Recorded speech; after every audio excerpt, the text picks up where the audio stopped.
आज हम एक बहुत ही कॉम्प्लेक्स और अक्सर गलत समझे जाने वाले सब्जेक्ट का डीएनए टेस्ट करेंगे। क्या भारत में किसी व्यक्ति एक क्लाइंट के लिए एक सेक्स वर्कर के साथ कंसेंशुअल रिलेशनशिप रखना अपराध है? यह सवाल कई लोगों के मन में घूमता रहता है, जो लीगल जार्गन और सोशल स्टिग्मा की परतों में लिपटा हुआ है। सबसे पहले देश के कानून को देखना होगा। इमोरल ट्रैफिक प्रिवेंशन एक्ट 1953, जिसे पीआईटी एक्ट भी कहते हैं, यह कानून प्रोस्टिट्यूशन को सीधे तौर पर क्रिमिनलाइज नहीं करता है। इसके बजाय यह कमर्शियल सेक्सुअल एक्सप्लॉयटेशन और ट्रैफिकिंग को टारगेट करता है। यह एक इंपॉर्टेंट डिस्टिंक्शन है। यह कानून उन लोगों को पनिश करने पर फोकस करता है जो दूसरों के एक्सप्लॉयटेशन से प्रॉफिट कमाते हैं। ब्रॉथल का मालिक होना या उसे मैनेज करना, एक सेक्स वर्कर की कमाई पर जीना, किसी को प्रोस्टिट्यूशन में इंड्यूस करना। तो अगर कोई ऐसी जगह चला रहा है जहां सेक्सुअल सर्विसेज ऑफर की जाती है, वह क्राइम कर रहा है। कानून का इरादा सेक्स वर्कर को पनिश करना नहीं था, न ही क्लाइंट्स को पेनलाइज करने के लिए डिजाइन किया गया था। अब आइए हम उस ब्रेक थ्रू मोमेंट का एनालिसिस करें। कोर्ट का हालिया रूलिंग जिसने सब कुछ साफ कर दिया है। कर्नाटक हाई कोर्ट ने एक लैंडमार्क जजमेंट दिया है जो हमारी डीएनए टेस्ट के सेंटर में मौजूद सवाल को सीधे तौर पर एड्रेस करता है। इस केस में एक आदमी शामिल था जिसे पुलिस रेड के दौरान एक ब्रॉथल में पाया गया था। उस पर इमोरल ट्रैफिक प्रिवेंशन एक्ट के तहत चार्ज लगाया गया था और उसे क्लाइंट होने के आरोप में माना गया। यह कोई आइसोलेटेड घटना नहीं है। देश भर में पुलिस अक्सर रेड्स के दौरान क्लाइंट्स को पकड़ती है। यह प्रैक्टिस लंबे समय से लीगल कंटेंशन का एक पॉइंट रहा है और जनता में डर व कंफ्यूजन पैदा कर रहा था। हाई कोर्ट ने केस देखा और एक बहुत ही क्लियर स्टेटमेंट दिया। कोर्ट ने रूल किया कि एक व्यक्ति जो कस्टमर है या पंटर, जैसा कोर्ट ने कहा, ब्रॉथल में पाए जाने पर पीआईटी एक्ट के तहत प्रोसिक्यूट नहीं किया जा सकता। कोर्ट ने प्रोविजंस की सावधानी पूर्वक जांच की और पाया कि कोई सेक्शन क्लाइंट होने को एक्सप्लिसिटली क्रिमिनलाइज नहीं करता। जजमेंट ने उस आदमी के खिलाफ प्रोसीडिंग्स रद्द कर दी और कहा कि कस्टमर को पीआईटी के तहत प्रोसिक्यूट करना लीगल ओवररीच है। यह 1966 के एक्ट की महत्वपूर्ण इंटरप्रिटेशन है और भविष्य के केसेस के लिए मेजर प्रेसिडेंट सेट करती है। कोर्ट का लॉजिक सिंपल था। पीआईटी एक्ट पेनलाइज करता है उन लोगों को जो किसी को प्रोस्टिट्यूशन में धकेलते हैं या प्रेरित करते हैं। यह कानून सप्लाई साइड एक्सप्लॉयटर्स के बारे में है, यह डिमांड साइड क्लाइंट के बारे में नहीं है। तो कोर्ट के डिसीजन के पीछे क्या डीप थिंकिंग, क्या लॉजिक था? जजेस ने पीटी एक्ट की आत्मा में गहरा गोता लगाया। लेजिस्लेटिव इंटेंट था उनकी डिग्निटी की रक्षा करना, जिन्हें जबरन सेक्स ट्रेड में रखा गया। यह कानून ट्रैफिकिंग के खिलाफ एक टूल था और कमर्शियल सेक्सुअल एक्सप्लॉयटेशन के खिलाफ भी, न कि एडल्ट्स के प्राइवेट कंसेंशुअल एक्ट्स को पुलिस करने के लिए।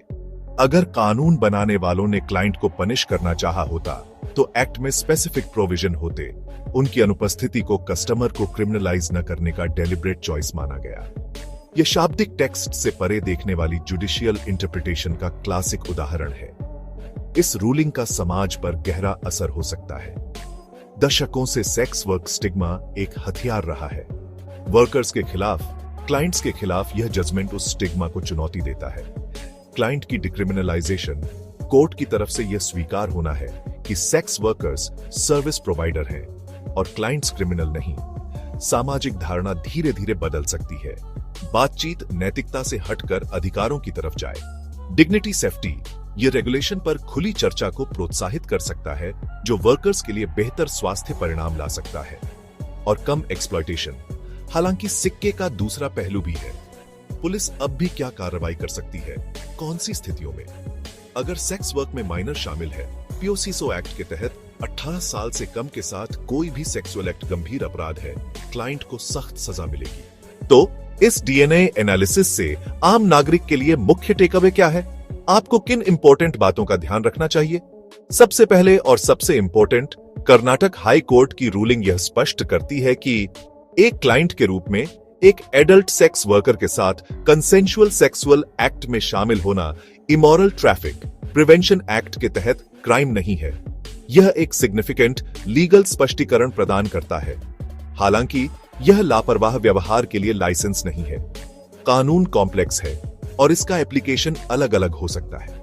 यह जजमेंट एक प्रेसिडेंट सेट करता है, लेकिन अन्य ज्यूरिस्डिक्शन में अलग इंटरप्रिटेशन आ सकते हैं। किसी के लिए सबसे क्रिटिकल सलाह यह सुनिश्चित करना है कि जिसके साथ वे हैं वह एक एडल्ट है और वह अपनी मर्जी से काम कर रहा है। किसी भी माइनर के साथ कोई इन्वॉल्वमेंट नॉन नेगोशिएबल है। पीओसीसो एक्ट के तहत अगर आपको संदेह है कि व्यक्ति ट्रैफिकिंग का शिकार है या कि वह किसी और द्वारा नियंत्रित किया जा रहा है, आपको एक क्रिमिनल एंटरप्राइज में भाग लेने वाला माना जा सकता है। ऐसे हालात में कोर्ट की लीगल प्रोटेक्शन गायब हो जाती है। आपकी जिम्मेदारी है कि आप एक्सप्लॉयटेशन या एब्यूज में योगदान न दें। कानून से परे पब्लिक ओपिनियन और सामाजिक नॉर्म्स का कोड भी है। जबकि कानून क्लाइंट को क्रिमिनलाइज नहीं करता, समाज का दृष्टिकोण विभाजित और जजमेंटल है। सामाजिक और व्यक्तिगत परिणाम अभी भी हो सकते हैं जिनसे कानून प्रोटेक्ट नहीं करेगा। यह पर्सनल डिसीजन है। अपने मूल्यों और परिस्थितियों पर सावधानी से विचार करें। यह लीगल रूलिंग डिक्रिमिनाइजेशन की दिशा में एक कदम है, पर स्टिग्मा रातों रात मिटता नहीं। कोर्ट का डिसीजन एक लैंडमार्क है। कंसेंशुअल एडल्ट एक्टिविटी को ट्रैफिकिंग से अलग करता है। मैसेज क्लियर है। पाइटा के तहत कानून आपको एडल्ट के साथ कंसेंशुअल सेटिंग में क्लाइंट होने के लिए प्रोसिक्यूट नहीं करेगा, पर आपकी लीगल और मोरल जिम्मेदारी है कि इसमें कोई माइनर नहीं हो और कोई फोर्स शामिल न हो और कोई ट्रैफिकिंग न हो। कानून ने एक रेखा खींची है। हर नागरिक को इसे